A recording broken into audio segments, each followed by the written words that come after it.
नमस्कार. आपण पाहतात M H news. Chhatrapati Shivaji Maharaj महाराजस्व अभियानांतर्गत भंडारा जिल्ह्यात समाधान शिबिराचे आयोजन करण्यात आले आहे. नागरिकांनी मोठ्या संख्येने उपस्थित राहून महसूल सेवाचा लाभ घ्यावा असे आवाहन जिल्हाधिकारी सावंतकुमार यांनी केले आहे.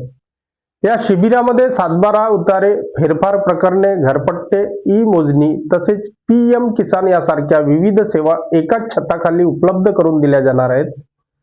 जिल्ह्यात मार्च ते मे 2026 या कालावधीत टप्प्याटप्प्याने ही शिबिरे आयोजित केली जाणार आहेत.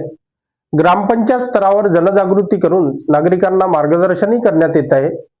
नागरिकांनी आवश्यक कागदपत्रासह शिबिरात सहभागी व्हावे आणि या अभियानाचा अधिकाधिक लाभ घ्यावा असे आवाहन प्रशासनाने केले आहे. कॅम्प स्वरूपात करणार.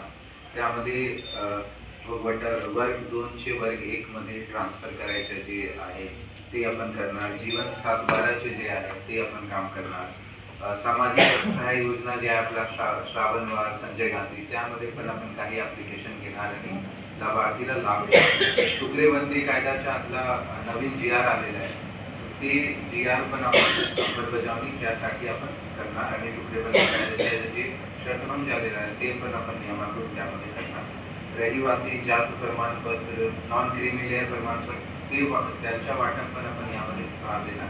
त्यामध्ये 11th-12th जे मुले आहेत ते आता कॉम्पिटिशनमध्ये जाणार, त्यासाठी पण आपण यामध्ये करणार. सर्वांसाठी घरपट्टे वाटप जे आहे ते आपला ते कार्यक्रम पण यामध्ये लेवलवर आपण करणार. प्रलंबित फेरफार जे आहे, फेरफारची दुरुस्ती, म्युटेशन वगैरे काही प्रलंबित असतील तर ते पण आपण गावा लेवलमध्ये असा अपेक्षा आहे की प्रत्येक मंडलात जे जिथे आपण ठरवणार. फॉर एक्झाम्पल जे 7 मार्चच्या आपलं आहे की भंडारामध्ये आपण शहापूर जे आहे मंडल तिथे आपण करत आहोत, पवनीमध्ये पवनीला करत आहोत, तुमसरमध्ये दिवाळी, असं आपण प्रत्येक दिवशी आपण एक मंडल प्रत्येक तालुक्यामध्ये ठेवलेली आहे.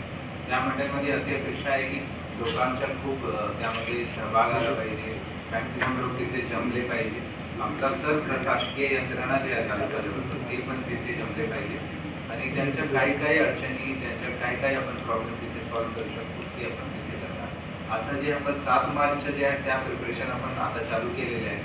काही वर्क आपण अगोदर पण फिनिश करून त्या दिवशी आपण फक्त प्रमाणपत्र वाटप किंवा पट्टे वाटपचे कार्यक्रम त्या दिवशी करणार. यासाठी सर्व पत्रकार